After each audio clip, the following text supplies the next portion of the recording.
सहनाववतु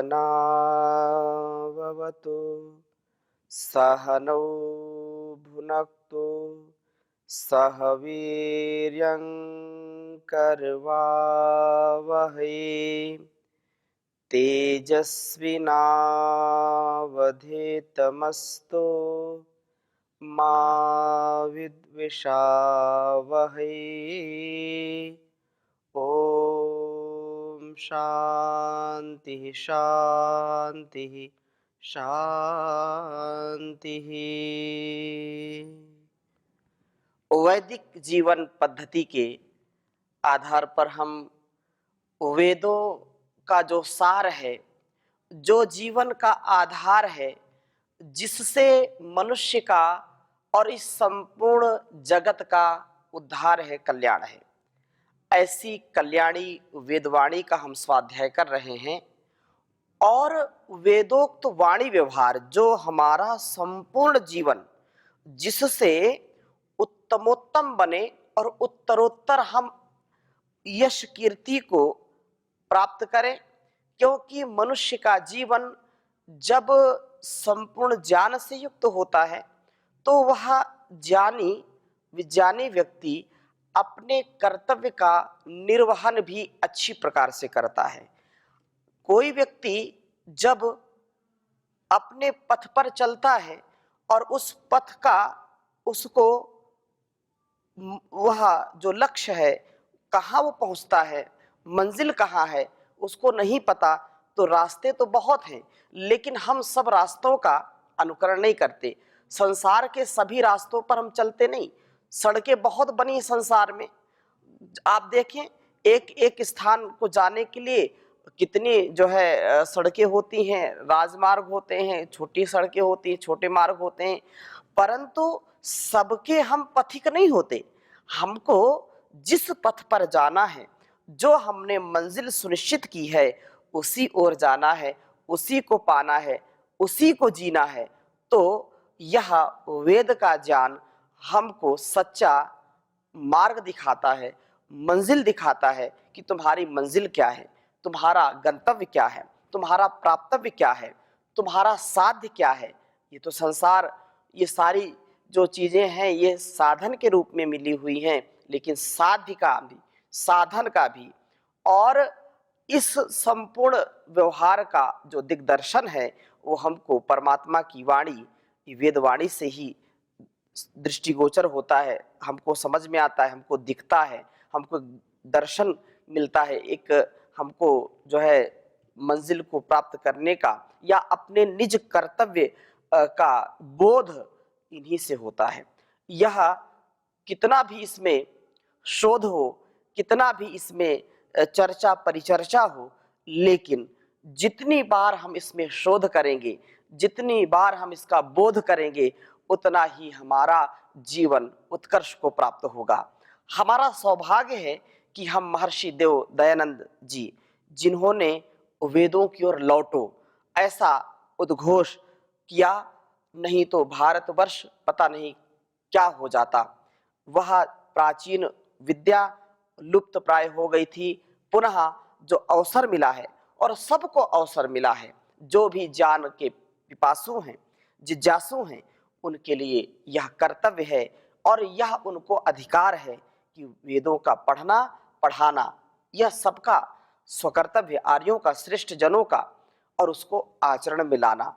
तो बहुत ही सुंदर हम चर्चा कर रहे हैं। ऋग्वेद के प्रथम मंडल के सूक्तों का स्वाध्याय हो रहा है। 130वें सूक्त के छठे मंत्र का स्वाध्याय हमने पिछली कक्षा में किया था। आज हम आगे और बढ़ रहे हैं और आज हम इसी सूक्त के 9वें मंत्र का जो है स्वाध्याय करेंगे। बहुत ही सुंदर वेद मंत्र है। प्रथम इस वेद मंत्र को मैं लिखता हूं, फिर आपके समक्ष इसकी चर्चा करता हूं। ओम सूरश्चक्रम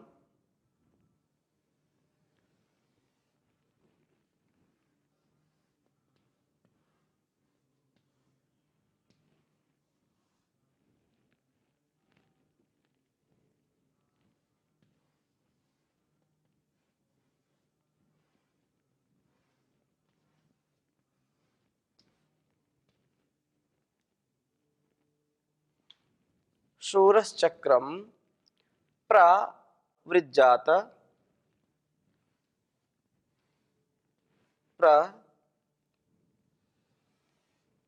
प्रवृज्जात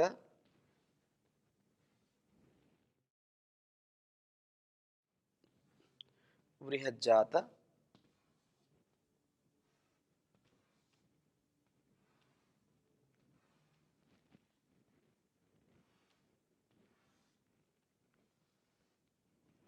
बृहज्जात ओजसा प्रपित्वे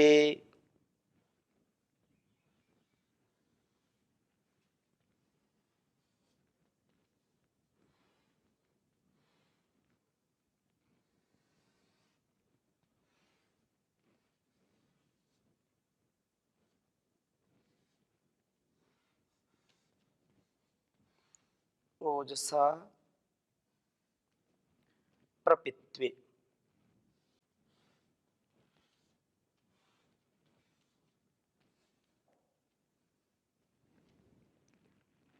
सूरश्चक्रम प्रबृहज्जात ओजसा प्रपित्वे वाचम अरुणो।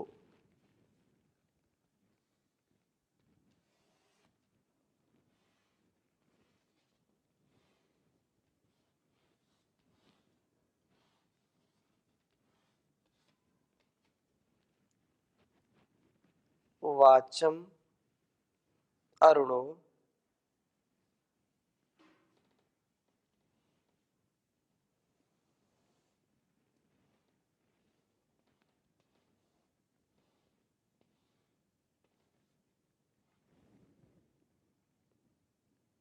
मुषायति शान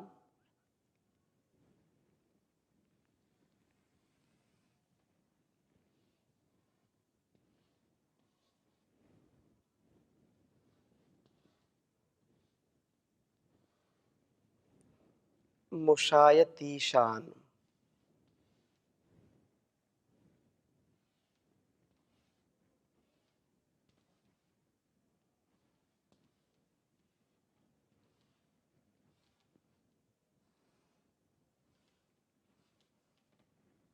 मुषायति शान शान आमुषायति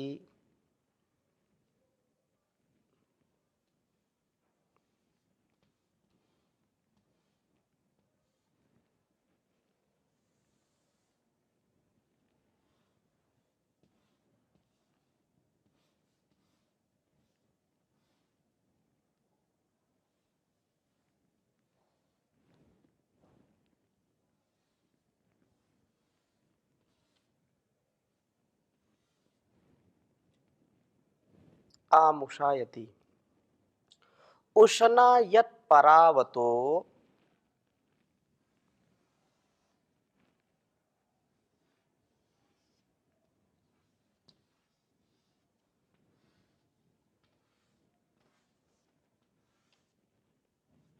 उष्णा यत् परावतो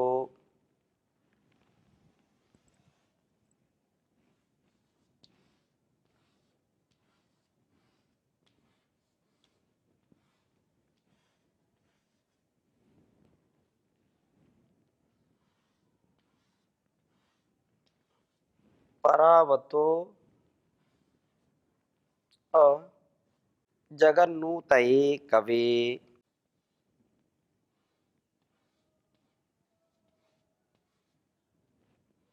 जगन्नुतये कवे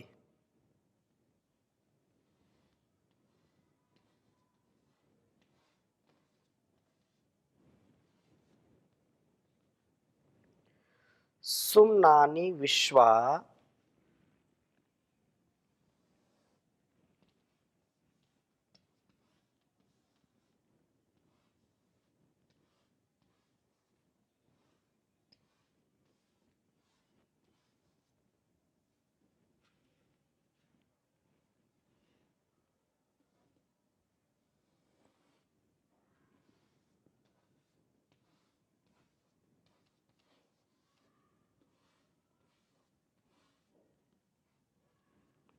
सुम्नानि विश्वा मनुवेश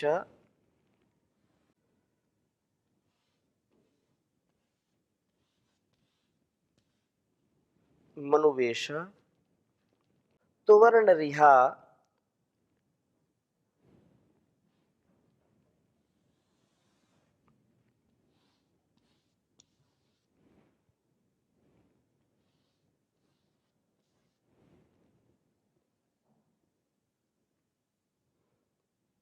तुर्वर्णी रहा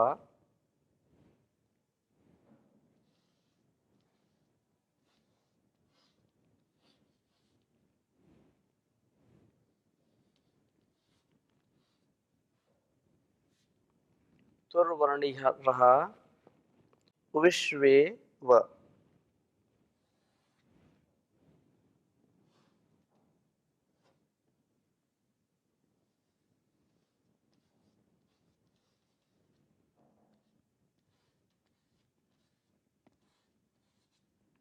विश्वेव तुर्वणिः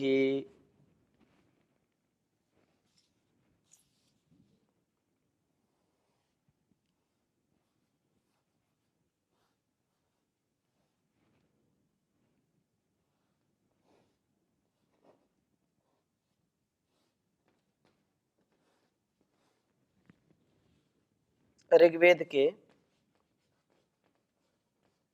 प्रथम मंडल के 130वें सूक्त का यह 9वां मंत्र है। बहुत ही सुंदर वेद मंत्र है। ओम सूरश्चक्रम प्रावृहज्जात ओजसा प्रपित्वे उवाच मरुणो मुषायति शानामुषायति उशनायत्परावतो जगन्नोतये कवे सुम्नानि विश्वामनुवेश तुर्वर्णिरिहा विश्वेवेव तुर्वर्णिः। सूरः सूर्य के समान ज्ञान के प्रकाश से चमकने वाला ज्ञानी पुरुष। जैसे सूर्य सबको प्रकाश देता है, अंधकार हर लेता है संसार का, ऐसे ही ज्ञानी पुरुष इस लोक का अज्ञान हर लेता है। ज्ञान के आलोक में जो अज्ञानता है, अविवेक है, जो संकीर्ण भाव हैं, उनको क्षीण कर देता है। ज्ञानी पुरुष की उपस्थिति मात्र से, ज्ञानी पुरुष के मार्गदर्शन मात्र से, उसके संकेत मात्र से अतिशय कल्याण होता है इस लोक का। चक्रम दैनिक कर्तव्य चक्र को नियमित गति से होने वाले अपने कार्यक्रम को प्रवृहत वृह उद्यम ने उठाने वाला होता है। कर्तव्यों को नियम पूर्वक निभाता है। इन कर्तव्य कर्मों को करता हुआ प्रपित्वे उस प्रभु की समीपता में, उस प्रभु की उपासना में ओजसा ओज से जाता है, प्रादुर्भूत शक्ति वाला होता है।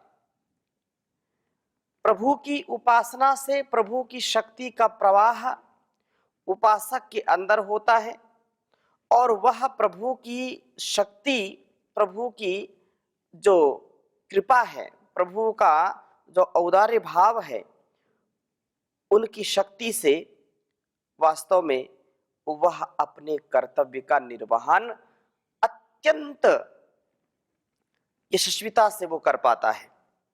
प्रभु की उपासना उसको शक्ति देती है, उसका जो है सामर्थ्य बढ़ाती है। और कहा है कि जैसे जो है वह सूर्य हो, इस प्रकार से तेजस्वी हो जाता है। और अरुणः तेजस्वी बना हुआ यह पुरुष जो अपने कर्तव्य का पालन करता है, वह पुरुष क्या हो जाता है प्रभु की कृपा से, प्रभु की भक्ति से? वाचम, वाणी को मुषायति, मुषित करने वाला होता है। जो ज्ञानी पुरुष होता है अपने प्रत्येक कर्तव्य का निर्वहन बहुत ही व्यवस्थित रूप से, मर्यादित और संयमित रूप से करने वाला होता है। वह व्यक्ति वाणी को मुशायती अर्थात मौन व्रत धारण करता है। ईशाना इंद्रियों का शासक बनता है और इंद्रियों का शासक बनता हुआ आ सब ओर से मुशायती इन इंद्रियों को सब ओर से मुषित करने वाला है, अर्थात इन इंद्रियों को विषय वासनाओं से मुक्त कर लेता है। जो ज्ञानी पुरुष होगा उसकी वाणी भी संतुलित होगी, उसकी वाणी, उसका व्यवहार अत्यंत सधा हुआ होता है। वह अनावश्यक बोलता नहीं। मौन का मतलब यहाँ ऐसा नहीं है कि बिल्कुल वो मौन हो जाए, बोलता ही नहीं है। कहने का तात्पर्य यह है कि जहां पर जैसी आवश्यकता होती है ज्ञानी पुरुष अपनी वाणी का प्रयोग वही करते हैं। जो कार्य बनने वाले होते हैं अधिक बोलने से कभी कभी बिगड़ जाते हैं और कभी कभी मौन रहने से बिगड़ने वाला कार्य बन जाता है। आप घर परिवार में हम देखते हैं, अगर एक दो बात सहन करने का सामर्थ्य हो जाए तो लड़ाई झगड़े घर के ना हो। बात बर्दाश्त किसी की होती नहीं, पति पत्नी में झगड़े हैं, भाई भाई में झगड़े हैं, माता पिता में, मित्र मित्र में, क्यों? एक दूसरे की बात सहन नहीं करते और अपने कर्तव्य का निर्वहन नहीं करते।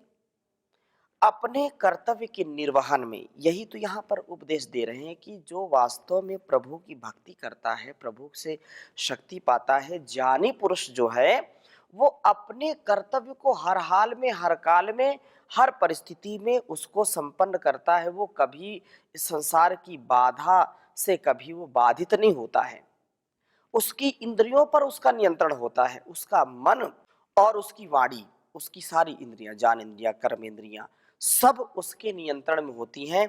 जहां पर जैसी आवश्यकता होती है वहां पर वैसा वो प्रयोग करता है, वैसा वो अव्यवहार करता है। व्यवहार में उसका कभी भी अव्यवहार्य जो चीजें हैं, अर्थात जिनको मन, वाणी और अपने कर्मों से, अपने स्वभाव में जिनको नहीं धारण करना चाहिए उनको वो कभी धारण नहीं करता, और जिनको धारण करने की जरूरत है उनमें कभी वो पीछे नहीं हटता।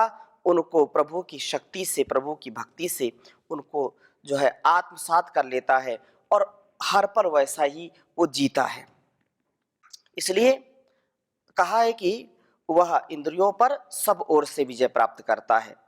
कवे हे सर्वज्ञ प्रभो उष्णाहा, इस जितेंद्रिय के हित की कामना वाले आप यत परावता, जो दूर देश में भी होते हैं तो ऊतये अजगन, इसके रक्षण के लिए आते हैं। इस जितेंद्रिय पुरुष का रक्षण प्रभु का प्रमुख कार्य होता है।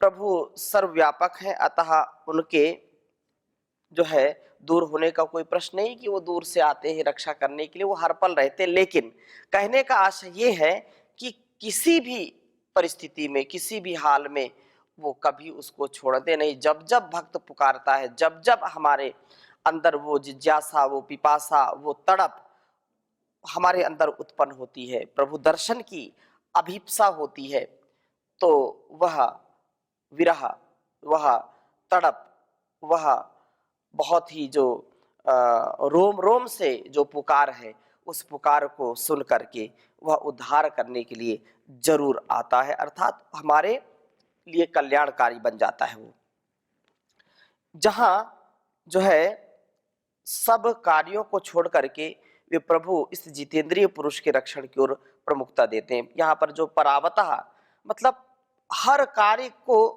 तो करते ही प्रभु, लेकिन सबसे पहले अपने भक्त की रक्षा करने के लिए जो उनको पुकारता है, क्योंकि माता तो अपने बच्चे को सबसे ज्यादा प्रीति करती है, लेकिन जब तक बछड़ा या जब तक शिशु रोएगा नहीं या जो है स्तनपान के लिए, दुग्धपान के लिए वह संकेत नहीं करेगा, रोएगा नहीं, तब तक माँ निश्चिंत तो होती है। लेकिन जब बालक रोता है या जो है बछड़ा चिल्लाता है तो माँ से एक पल भी रहा नहीं जाता।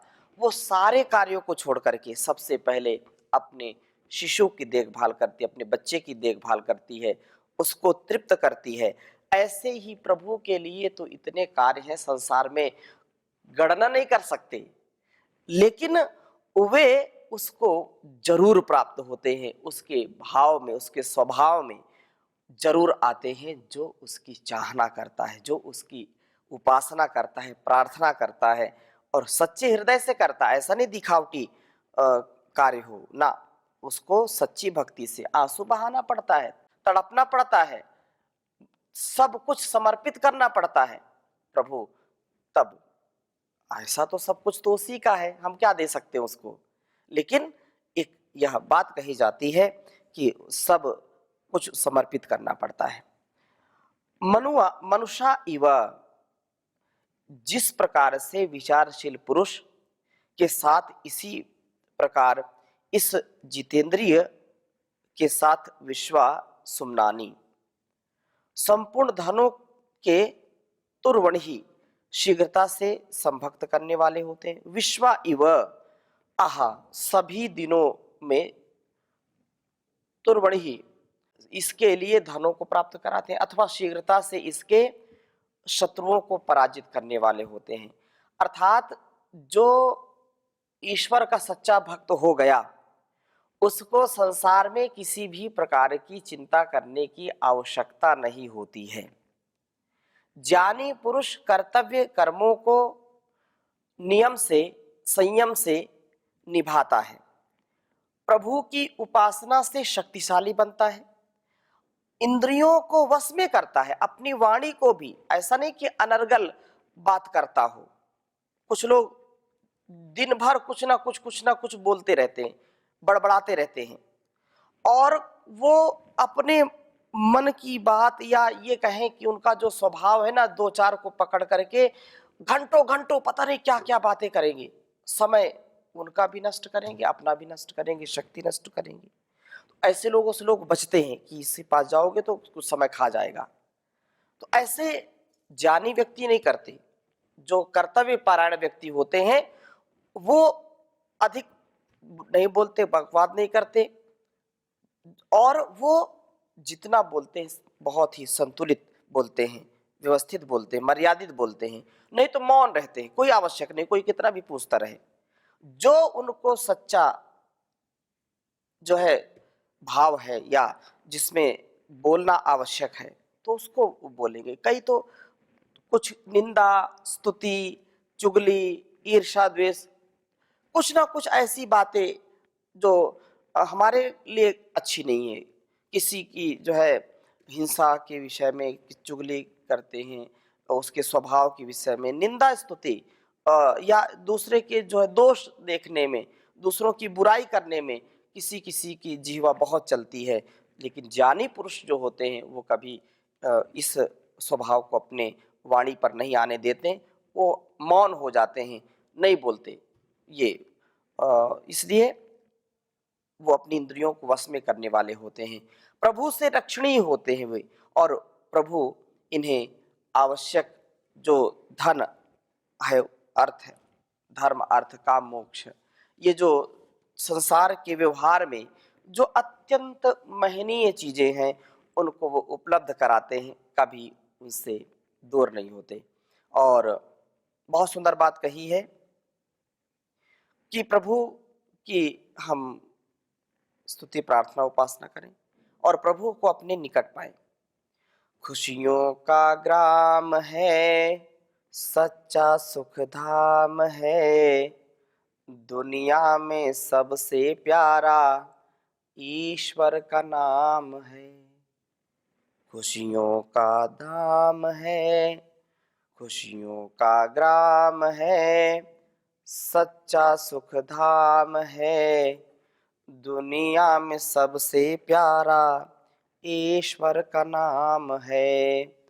वेदों ने गाया है, ऋषियों ने ध्याया है, सुमिरन परमात्मा का हर दिल को भाया है। नर तन का चोला पाया, सुंदर इनाम है, दुनिया में सबसे प्यारा ईश्वर का नाम है। प्राणों का प्राण है वह शक्तिमान है, संकट की घड़ियों में भी रक्षक भगवान है।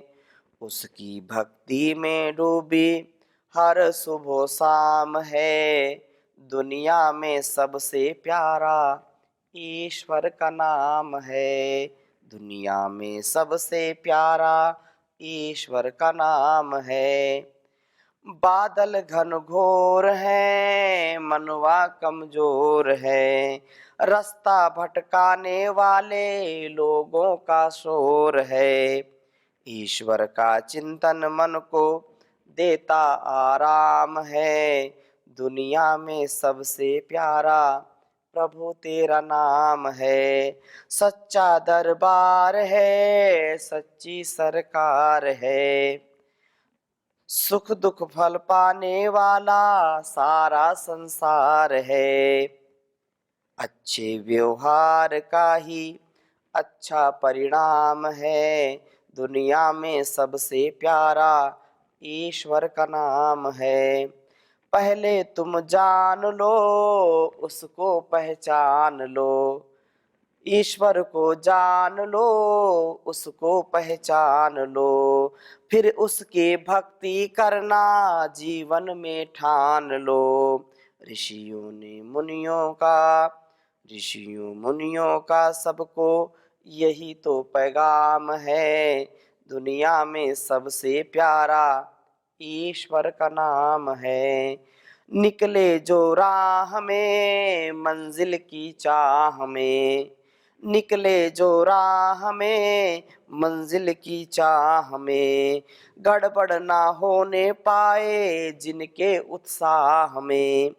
पथिक न मेहनत उनकी होती नाकाम है, पथिक न उनकी मेहनत होती नाकाम है, दुनिया में सबसे प्यारा ईश्वर का धाम है। खुशियों का राम है सच्चा सुख धाम है, दुनिया में सबसे प्यारा ईश्वर का नाम है। दुनिया में सबसे प्यारा ईश्वर का नाम है। ओम